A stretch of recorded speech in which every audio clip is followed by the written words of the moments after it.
ನೋಡಿ, ದಲಿತರನ್ನ ಇಷ್ಟೇ ವಿನಂತಿ ಮಾಡ್ಕೋತೀನಿ. ಕಾಂಗ್ರೆಸ್ನವರು ನಿಮ್ಗೆ ಹೇಳಕತ್ತಾರೆ ಏನು, ಅಮಿತ್ ಶಾ ಅವರ ಹೇಳಿಕೆನ ಕಟ್ ಮಾಡಿ ತಮ್ಗೆ ಹೆಂಗೆ ಬೇಕಂಗೆ ಅದನ್ನು ಉಪಯೋಗ ಮಾಡ್ಲಕತ್ತಾರೆ.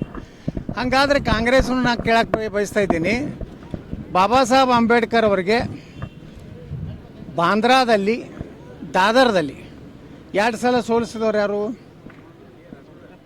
ಬಾಬಾ ಸಾಹೇಬ್ ಅಂಬೇಡ್ಕರ್ ಅವರು ಕೆಲವೊಂದು ಕಾನೂನುಗಳನ್ನು ತಿದ್ದುಪಡಿ ಮಾಡಬೇಕಂದಾಗ ಸಹಕಾರ ಕೊಡದೆ ಜವಾಹರ್ಲಾಲ್ ನೆಹರು ಎಷ್ಟು ಉದ್ದಟತನದಿಂದ ಮಾತಾಡ್ಯಾರ ಅಂದರೆ, ಬಾಬಾ ಸಾಹೇಬ್ ಅಂಬೇಡ್ಕರ್ ಅವರು ರಾಜೀನಾಮೆ ಕೊಟ್ಟರೆ ನಮಗೇನೂ ಆಗೋದಿಲ್ಲ ಅನ್ನುವಂಥ ದುರಂಕಾರದಿಂದ ಮಾತಾಡಿದಂಥವ್ರು ಯಾರು?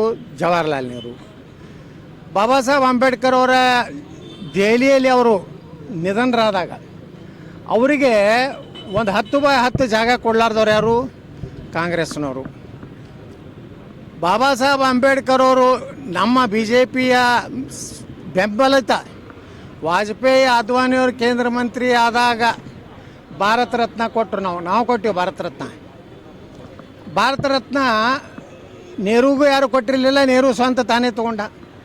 ಇಂದಿರಾ ಗಾಂಧಿಗೆ ಯಾರು ಕೊಟ್ಟಿರಲಿಲ್ಲ, ಇಂದಿರಾ ಗಾಂಧಿ ತಾನೇ ತೊಗೊಂಡಳು. ಅಲ್ಲಿದಿಂದ ರಾಜೀವ್ ಗಾಂಧಿ ಇವರೆಲ್ಲ ಭಾರತ ರತ್ನ ತಾವೇ ತೊಗೊಂಡ್ರು. ಆದರೆ ಬಾಬಾ ಸಾಹೇಬ್ ಅಂಬೇಡ್ಕರ್ ಇವತ್ತು ಭಾರತ ರತ್ನ ಕೊಡಲಿಲ್ಲ. ಮತ್ತು ಪಂಚತೀರ್ಥ ಅಂತೇಳಿ ನಮ್ಮ ಪ್ರಧಾನಮಂತ್ರಿ ನರೇಂದ್ರ ಮೋದಿಯವರು ಎಲ್ಲಿ ಇಂಗ್ಲೆಂಡ್ನಲ್ಲಿ ಕಲಿತಂಥ ಅವರ ರೂಮ್ ಇರ್ಬೋದು, ಅದೇ ರೀತಿ ಏನು ದೆಹಲಿಯಲ್ಲಿ ಅವ್ರ ಪ್ರಾಣವನ್ನು ಬಿಟ್ಟಂಥ ಆ ಮನೆ ಇರ್ಬೋದು, ಅದೇ ರೀತಿ ಮುಂಬೈದಲ್ಲಿ ಏನವ್ರ ಅಂತ್ಯಕ್ರಿಯೆ ಆಯ್ತಲ್ಲ, ಯಾವ ಬಾಬಾ ಸಾಹೇಬ್ ಅಂಬೇಡ್ಕರ್ ಅವರಿಗೆ ದಿಲ್ಲಿದಿಂದ ಮುಂಬೈಗೆ ಆ ಪಾರ್ಥಿವ ಶರೀರ ತರಲಿಕ್ಕೆ ಸಹ ವಿಮಾನದ ವ್ಯವಸ್ಥೆನೂ ಮಾಡಲಿಲ್ಲ.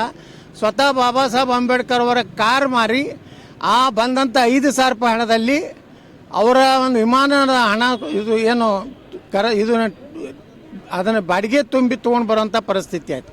ಇದು ನಾ ಹೇಳ್ತಾ ಇಲ್ಲ, ವಿಧಾನಸಭೆಯಲ್ಲಿ ಕಾಂಗ್ರೆಸ್ಸಿನ ನಾಯಕ ಮಾಜಿ ಸ್ಪೀಕರ್ ರಮೇಶ್ ಕುಮಾರ್ ಅವರು ಹೇಳಿದ್ದಂಥ ದಾಖಲೆ ಇದೆ. ಇದಕ್ಕೆ ಮೊದಲು ಕಾಂಗ್ರೆಸ್ನವ್ರು ಉತ್ತರ ಕೊಡಲಿ. ಸಂವಿಧಾನವನ್ನು ಇವತ್ತೇನಾರು ಈ ದೇಶದಲ್ಲಿ ಸಂವಿಧಾನ ಉಳಿಬೇಕಾದ್ರೆ ಈ ದೇಶ ಸನಾತನ ಹಿಂದೂ ಧರ್ಮ ಉಳಿದ್ರೆ ಸಂವಿಧಾನ ಉಳಿತದೆ.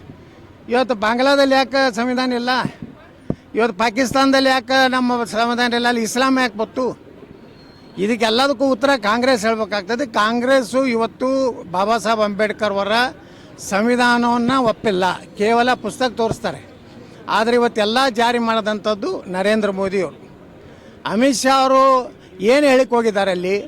ಅಂಬೇಡ್ಕರ್ ಅವ್ರನ್ನ ಇಷ್ಟೆಲ್ಲ ಅಪಮಾನ ಮಾಡಿದ್ರಿ, ಏನು ನೈತಿಕತೆ ಅಂತ ಕೇಳ್ಯಾರ. ಏನು ತಪ್ಪೇನೈತಿ?